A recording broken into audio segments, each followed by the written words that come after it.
Всем героям большой-большой привет, с вами на связи снова Импреза, и сегодня мы с вами будем рассматривать бомбардира. Что могу сказать про этого героя? Чуть-чуть я за него поигрался, в принципе, посмотрел, попробовал, и в целом мне не понравилось вообще играть за него. Почему конкретно, чуть попозже вам расскажу. Давайте сначала традиционно пробежимся по его базовым характеристикам и по улучшениям, которые мы с вами можем получить на уровнях.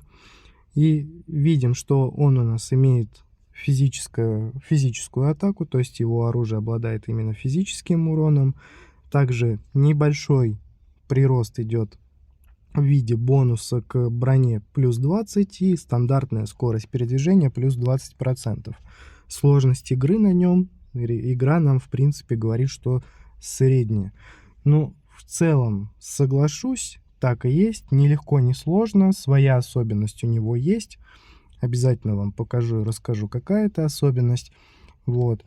По уровням у нас идет уклон на область эффектов. Мы ее видим дважды на 10 и 30 уровне.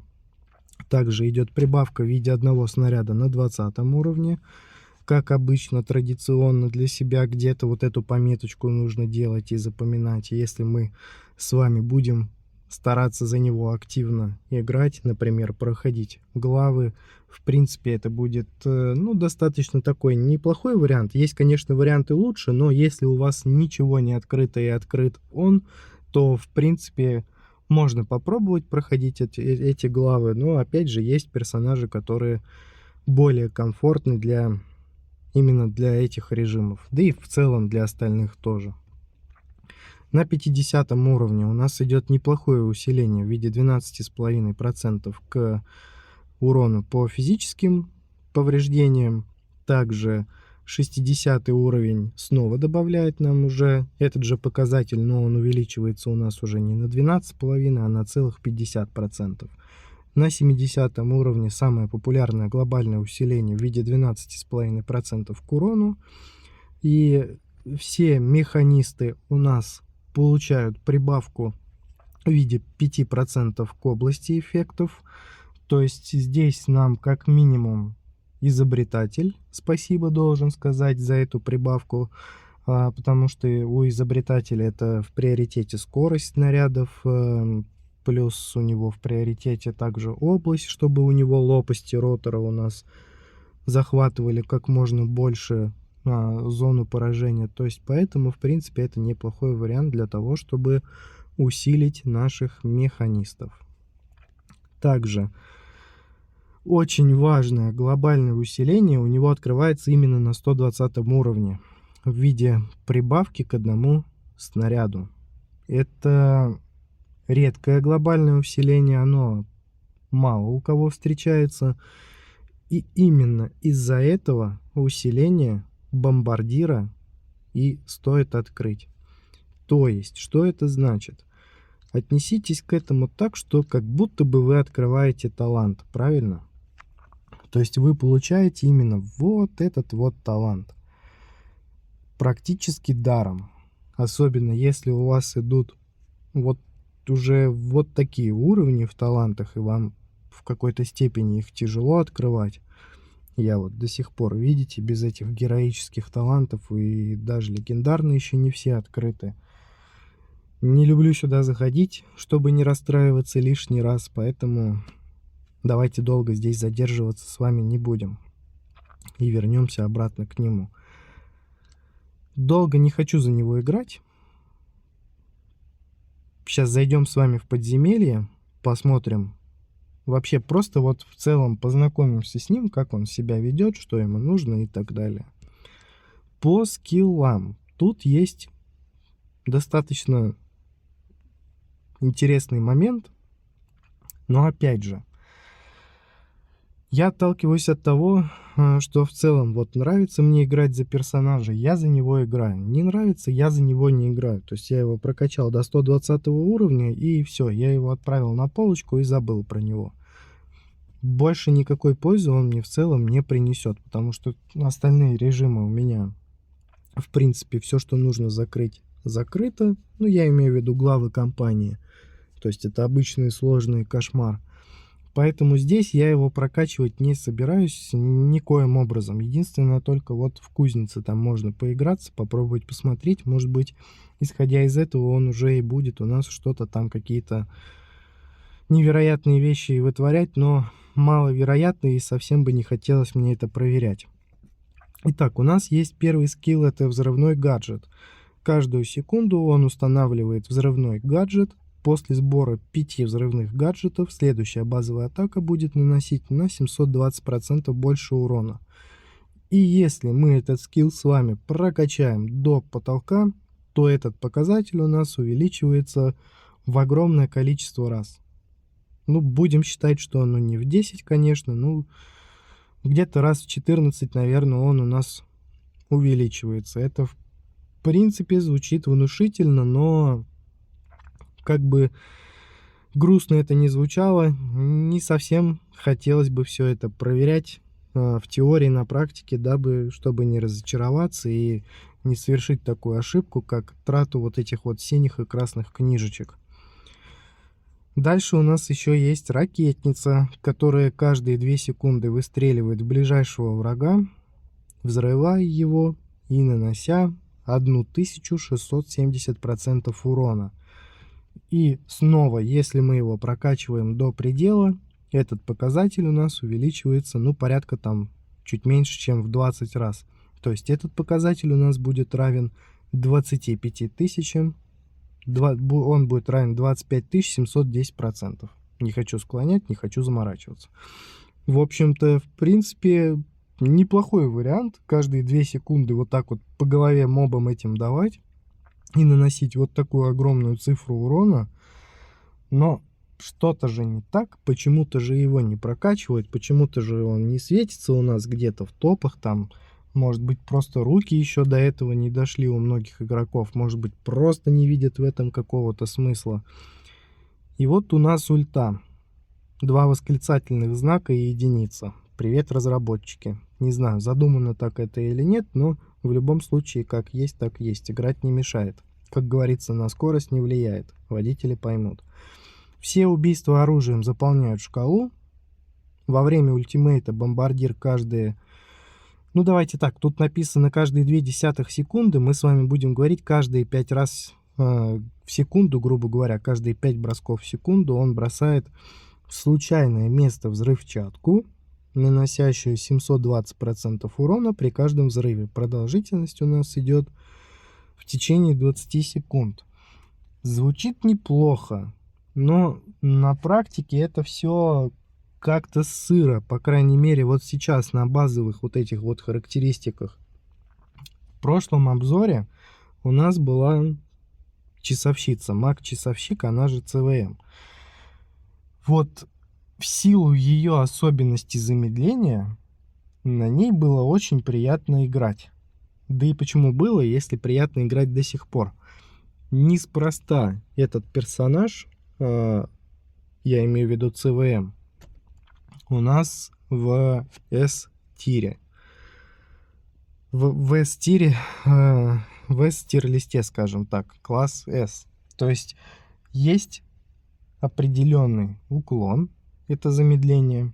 Именно от этого уклона мы с вами играем, заполняем ульту. И в целом эту ульту мы с вами чувствуем, нам приятно, нам комфортно, нам легко и не жалко в принципе прокачивать. Здесь же все заточено именно под урон, и еще такой большой жирный знак вопроса у нас с вами в воздухе летает, а стоит ли это все прокачивать? Ну, в принципе, как и, наверное, 50% всех героев, открытых в этой игре. Нужно быть яростным фанатом для того, чтобы прокачать именно этого персонажа до такого упора, и, возможно, где-то в каких-то моментах вы вырветесь в топ. Но опять же, давайте рассуждать логически. Уже, в принципе, все фигурки на своем месте. Это если образно говорить. Мы с вами знаем, что в PvP у нас идет орк. Если мы с вами хотим вырваться в топ, мы не увидим с вами бомбардира там.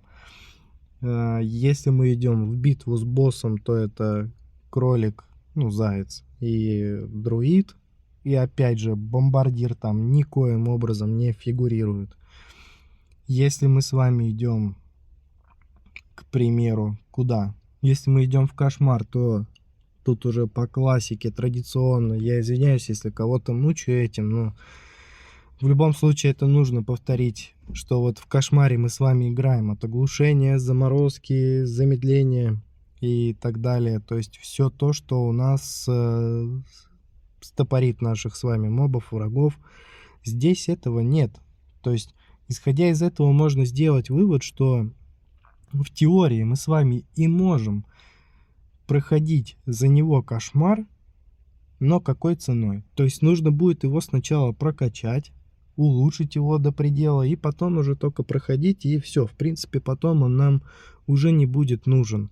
Поэтому 100 раз лучше подумать о том, что стоит ли это в принципе делать или нет.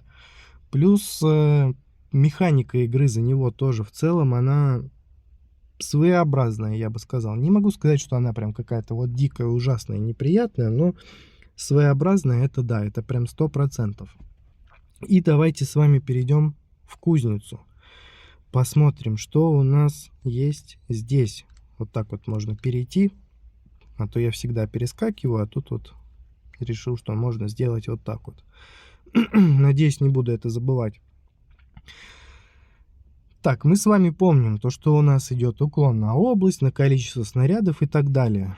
То есть здесь у нас с правой стороны мы с вами можем выбрать плюс один снаряд, что является неплохим усилением в любом случае.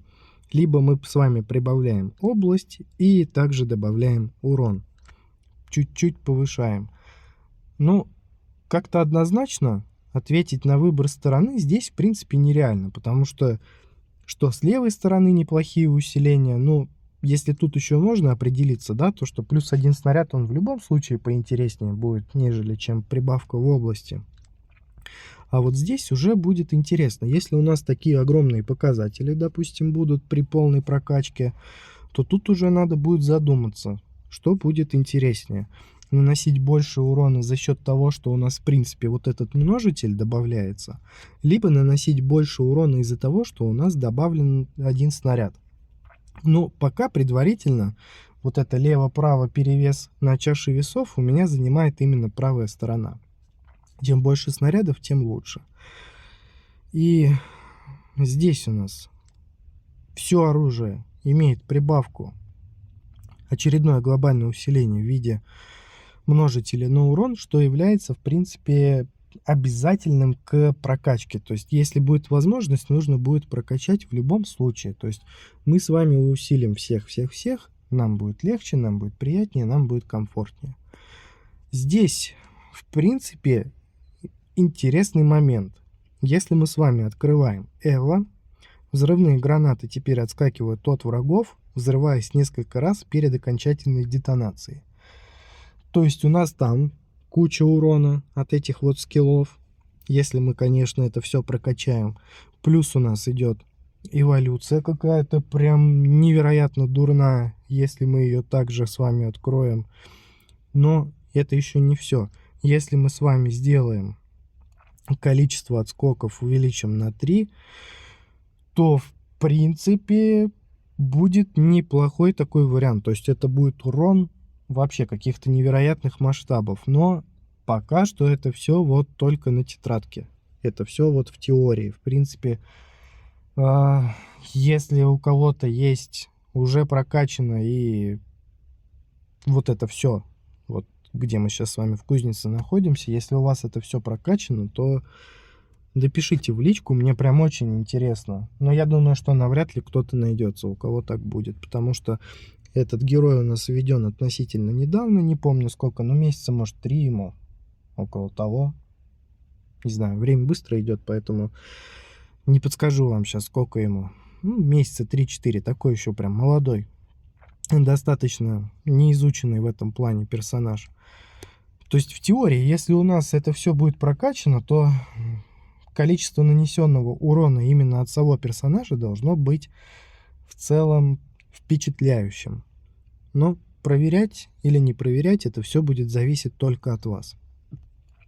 Теперь давайте с вами перейдем в подземелье, попробуем поиграть за него здесь. Не знаю, вывезет, не вывезет, получится, не получится, но в любом случае будем пробовать. Сейчас мы с вами давайте будем в первую очередь стараться прокачивать основное оружие, чтобы нам, в принципе, ничего другого не мешало. Выключим режим видимости и будем наблюдать. Так, во-первых, что мне здесь не нравится? Мне не нравится то, что этот персонаж, он в принципе требует от нас какого-то прям вот такого вот активного участия. То есть нам нужно обязательно в любом случае бегать, нам нужно вот эти вот гранаты собирать, чтобы у нас заработал наш вот этот первый скилл с нанесением вот этого великого, огромного урона теоретического. Возьмем копье, потому что нас уже начинают поджирать. Граната. Книжки не посмотрели, да? Ну ладно, деваться некуда. Все равно пока у нас эволюции нет, ну, в принципе, тут все понятно. То есть нам нужна обязательно область, нам нужен обязательно урон, нам нужна перезарядка, если капа этого нет. И вот мы прокачали с вами до 5 уровня, и как видим, пока что все это такое достаточно сыроватое, достаточно неудобное, непонятно вообще, какие-то вот жонглирования тут у него этими гранатами, бомбами. Давайте ему еще бомб добавим. Жонглирования какие-то тут происходят, но пока что это все очень-очень медленно и совсем неинтересно. Это мне не нравится. Была бы сейчас ЦВМ, был бы намного проще и интереснее. Давайте область увеличим. То есть чем больше область, тем у нас, соответственно, зона поражения становится больше. Ну, конечно же, стоит отметить невероятная длительность ульты. В принципе, это достаточно приятно. И вот нас уже тут пытаются сожрать. Все, уже сожрали. Сколько мы там убили? Больше половины. Ой, печально это все, конечно. Нужно стараться вывозить. Факел жалко с одной стороны, с другой стороны, да и не жалко его совсем. Но давайте будем потихонечку на защиту переключаться, раз нас едят. Почему-то звук стал тише. Вроде тише ничего не делал, но звук стал почему-то тише. Вопрос к разработчикам, почему стало тише. Так. Ну, чувствую я, что-то мне подсказывает, что должны мы в теории пройти. Вот тут книжку на броню мы взяли, стало уже полегче. Давайте еще жизнь тогда возьмем на всякий случай и будем прятаться за питомца. То есть, видите, он такой достаточно зависимый на начальных этапах. В целом ничего такого прям интересного у него нет. То есть, вот он требует активного участия. Если мы его на автобой поставим, то я боюсь, что будет очень-очень тяжело. Поэтому вот этим вот всем, вот все это в сумме. Вот там есть но, вот здесь есть но. Вот поэтому все это мне и не понравилось. Я не знаю, как вам, как у вас за него игра идет. Ну, что есть, то есть. То есть нужно обязательно вот эти вот собирать гаджеты, как говорит нам игра. Хотя по факту вот я смотрю, у меня в голове вот бомба, бомба, бомба, бомба. И вот как бы толку от этого нет. Да, он там выдает где-то, ну, как и написано, конечно, должен выдавать 720 урона. Но какой в этом толк?